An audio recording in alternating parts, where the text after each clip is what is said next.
نشتاق دوما أنت تروينا يا درة الكون طاهر وخافقنا فالجرح كبلنا فاغسل معاصينا يا باغي الخير هذا شهر مكرمة شكرا يا ربي شكرا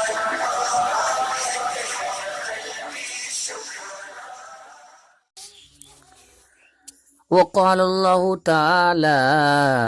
الذي خلق الموت والحياة ليبلوكم أيكم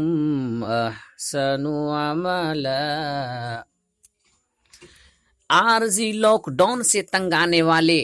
ایک بار صرف میرے آقا صلی اللہ علیہ وسلم کی شیب ابی طالب کی اس تنگ اور دشوار گزار گھاٹی کے 3 سال ضرور یاد کر لیجئے، جہاں میرے آقا صلی اللہ علیہ وسلم اپنے خاندان کے ساتھ سخت ترین 3 سال گزارے۔ ان میں شیر خوار بچے بھی تھے، عورتیں بھی اور بزرگ بھی، بھوک بھی تھی اور سماجی ترک تعلق بھی۔ عورتیں اور بچے جب بھوک یا گرمی سے روتے تو کفار مکہ کہے لگاتے، صحرا کی گرمی بھی ان کے جوش ایمانی کو مانند نہ کر سکی۔ ایک ہم ہے، راشن کا ذخیرہ بھی ہے، بجلی بھی، اے سی، ٹی وی اور انٹرنیٹ کی عیاشی بھی موجود ہے، گھروں میں انواع و اقسام کے کھانے اور پکوان بنائے جا رہے ہیں، رشتہ داروں سے فون پر گپ شپ جاری ہے۔ یہ لاک ڈاؤن ہماری بھلائی کے لیے ہے، تو ادھر شیب ابی طالب میرے نبی مہربان کا امتحان تھا۔ یہاں صرف غیر ضروری نکلنا منع ہے، شیب ابی طالب مکمل محاصرہ تھا۔ اس سے بھی صبر نہ آئے تو کربلا کو یاد کر لیجئے۔ اگر یہ آزمائش ہے تو اللہ سے صبر مانگیے، اگر یہ عذاب ہے تب بھی میرے رب کا شکر ہے کہ اس نے بھوکا پیاسا نہیں مارا، صرف جھنجھوڑا ہے، اشارہ دیا ہے آئیے استغفار کرے، توبہ کا دروازہ ابھی بھی کھلا ہے۔ یہ تاریخ اور سیرت نبی کے سچے واقعات ہم مسلمانوں کی علمی زندگی کے لیے ہی مشعل راہ ہے۔ اللہ پاک ہمیں سیرت النبی پڑھنے، سمجھنے اور اس پر عمل کرنے کی توفیق عطا فرمائے۔ معزز حاضرین، آخر چند دنوں کا لاک ڈاؤن مہینوں میں تبدیل ہو گیا، ایسا کیوں؟ کرونا ایک قدرتی آفت اور وبا ہے، مگر لوگوں کی اکثریت یہ خیال کر رہی ہے کہ یہ ایک عارضی سا وقفہ آیا ہے، کچھ دیر بعد سب ٹھیک ہو جائے گا، انسان عظیم ہے، ان سب پر قابو پا لے گا۔ یہ وہ فریب ہے جو شیطان انسان کے دل میں وسوسے کے طور پر ڈالتا ہے۔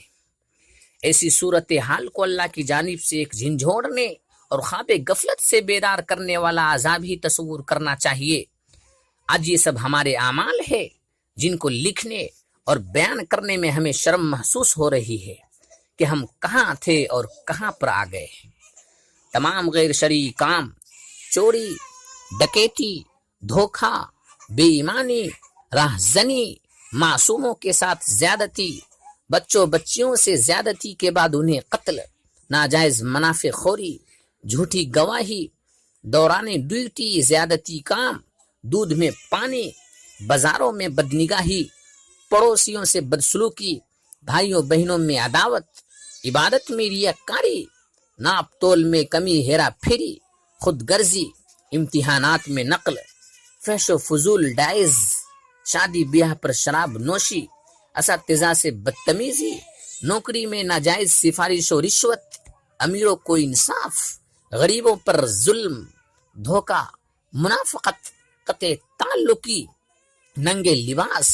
مرد و عورت کا اختلاط، غرور و تکبر، سب کو کرنے کے باوجود یہ سب سوچتے ہیں کہ میرا رب مجھے گناہوں کی سزا نہ دیں گے۔ یاد رکھیے یہ سب بلا و آزمائش ہمارے اعمال کا حصہ اور ہمارے اپنے کرتوت کا نتیجہ ہے،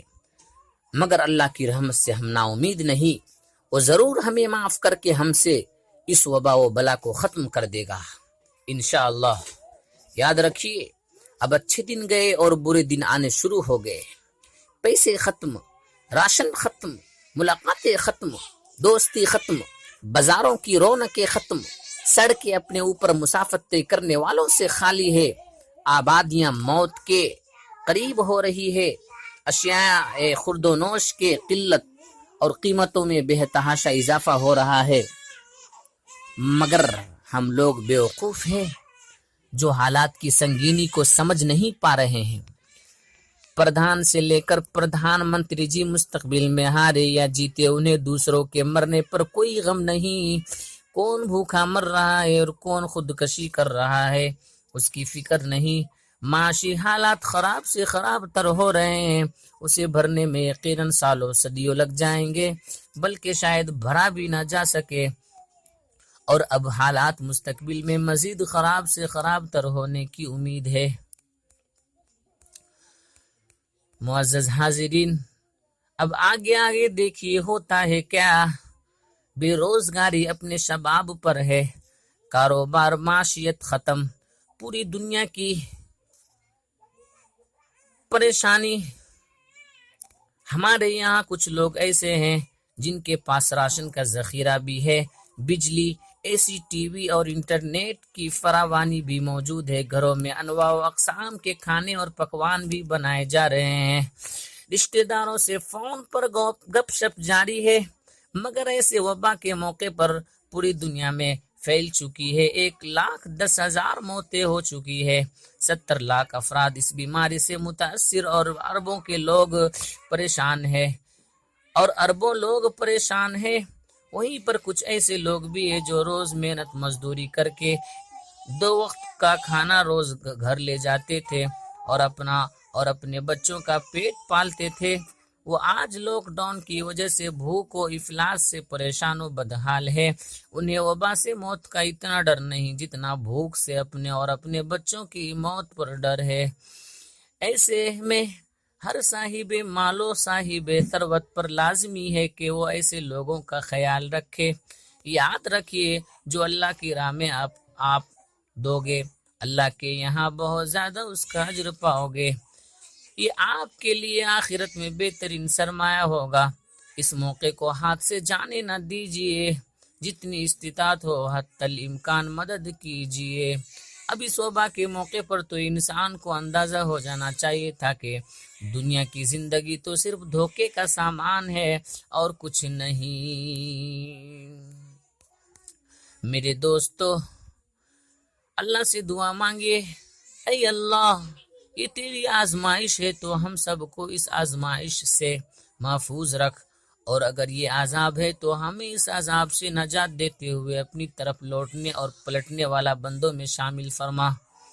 اللہم احفظنا من کل بلاء الدنیا وعذاب الآخرہ۔ اللہ تبارک و تعالیٰ سے دعا فرمائیے کہ اللہ تبارک و تعالیٰ ہم سب کو اس پریشانی میں صبر کرنے کی توفیق عطا فرمائے۔ وآخر